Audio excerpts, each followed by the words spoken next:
Hari demi hari telah berganti. Setelah semua peristiwa itu terjadi, sedikit pun tak terlihat senyuman di wajahnya. Namun, apa boleh buat ketika nasi sudah menjadi bubur? Kini, tak ada lagi yang memasak makanan untuknya saat ia bangun tidur. Sosok perempuan yang amat ia sayangi di hidupnya kini telah tiada. Hanya bisa merenung dan meratapi kesalahan yang tak akan pernah ia lupakan sepanjang hidupnya. Kisah ini bermula di awal bulan Maret, di mana wabah COVID-19 mulai menyebar di Indonesia. Berawal dari 2 warga negara Indonesia yang terinfeksi COVID-19 setelah kontak langsung dengan warga negara Jepang. Sejak saat itulah, angka kasus positif COVID-19 terus mengalami pelonjakan.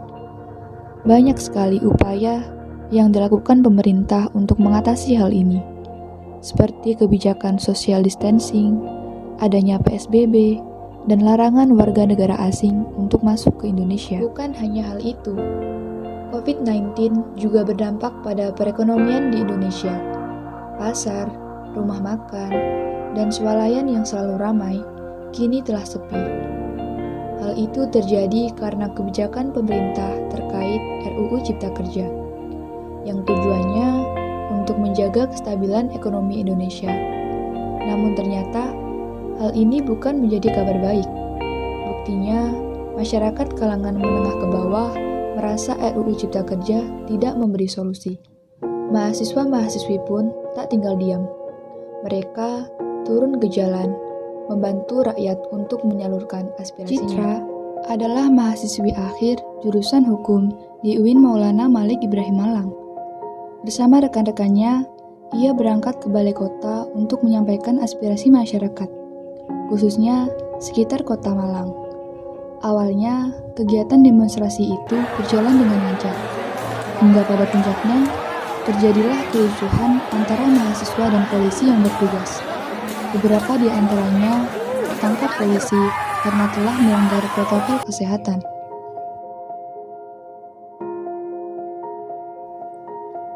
Hari-hari selanjutnya, Citra tetap saja keras kepala. Ia tak mau berdiam diri di rumah. Ia juga menyepelekan protokol kesehatan, terutama memakai masker ketika keluar rumah. Beberapa hari ini, terlihat sang kakak keluar masuk kamar mandi sambil batuk-batuk keras. Ia khawatir jika kakaknya terinfeksi COVID-19. Tanpa pikir panjang, Citra pun langsung menelepon pihak rumah sakit. 2 jam kemudian, datanglah 3 orang menaiki ambulans lengkap dengan pakaian APD. Sejak saat itu, kini Citra menyadari akan pentingnya mematuhi protokol kesehatan. Citra berjanji tidak akan mengulangi kejadian yang sama. Ia lebih banyak menghabiskan waktunya di rumah, melakukan hal-hal sesuai arahan pemerintah dengan perilaku hidup bersih dan sehat. Yang pertama, memakai masker. Saat memasang masker, masker bagian yang berwarna harus menghadap keluar dan masker bagian putih harus menghadap ke dalam. Kemudian, memegang tali masker ketika menggunakan masker. Tekuk kawat atau bagian keras masker sampai rapat mengikuti lekuk hitung. Tarik ujung bawah masker dan pastikan masker terpasang sempurna. Begitupun ketika melepas, pegang tali masker ketika melepas masker. Begitu selesai digunakan, buang masker ke tempat sampah.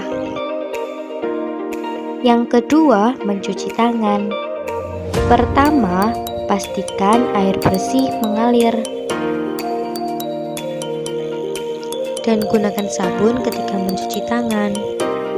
Gosok telapak tangan bersamaan jauh dari air. Kemudian, gosok bagian belakang setiap tangan kanan dan kiri. Gosok jemari dan jempol dan kulit di sela-sela.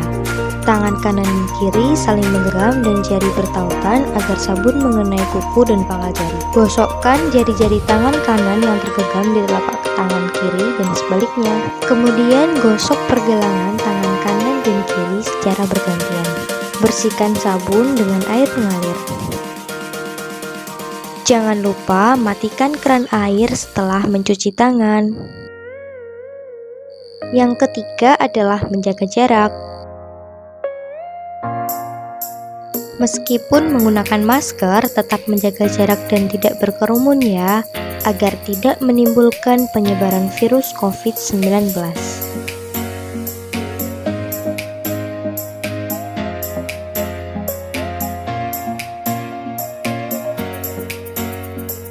Kemudian berolahraga. Berolahraga dapat menjaga imunitas dalam tubuh sehingga tubuh menjadi sehat dan kuat. Semakin sehat tubuh kita, maka semakin kuat juga imunitas dalam tubuh kita. Kemudian, membersihkan lingkungan. Lingkungan yang bersih akan terhindar dari segala penyakit.